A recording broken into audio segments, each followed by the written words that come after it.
حضور یہ فرمائیے کہ قبلہ لالا جی سرکار اور مشائخ گولڑہ شریف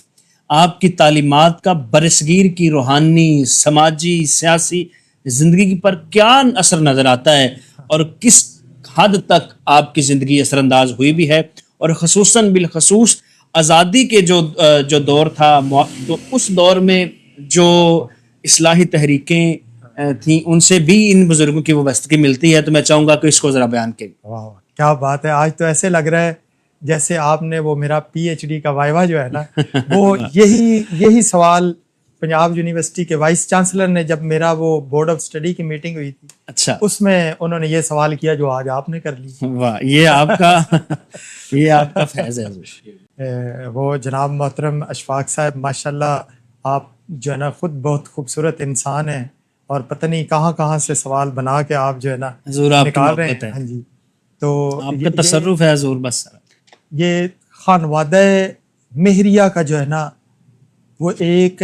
بر صغیر پاک و ہند میں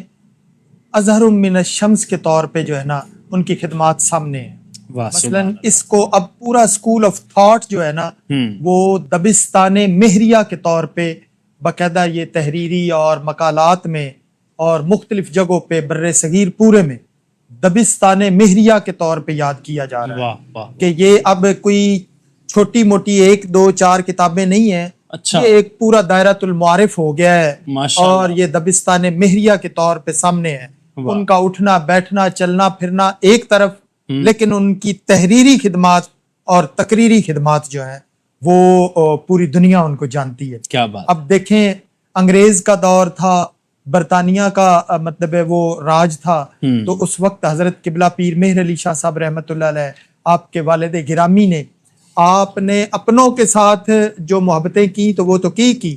غیروں کے ساتھ بھی، اور بہت سارے ایسے لوگ جو انڈیا میں چلے گئے وہ حضرت پیر مہر علی شاہ صاحب رحمۃ اللہ علیہ اور قبلہ بابو جی صاحب رحمۃ اللہ کی خدمات سے جو ہے نا وہ دونوں ہاتھ اٹھا کے اعتراف کرتے ہیں، اور وہ کہتے ہیں کہ جو ان کی محبتیں اور جو پیار تھا وہ اس کی کوئی مثال نہیں۔ اب دیکھیں حکومتیں جن کے آگے عاجز آ جائیں، حکومتوں نے یہ کہا کہ ملک میں گندم کا قحط پڑ گیا ہے، جو لوگ 1 روٹی کھاتے ہیں وہ آدھی کھائیں، اور جو 2 کھاتے ہیں وہ 1 کھائیں، لہٰذا یہ ہمارے ملک پاکستان میں تو گولڑہ شریف سے حضرت قبلہ غلام محی الدین بابو جی صاحب رحمت اللہ علیہ نے صرف اپنے مریدین کو نہیں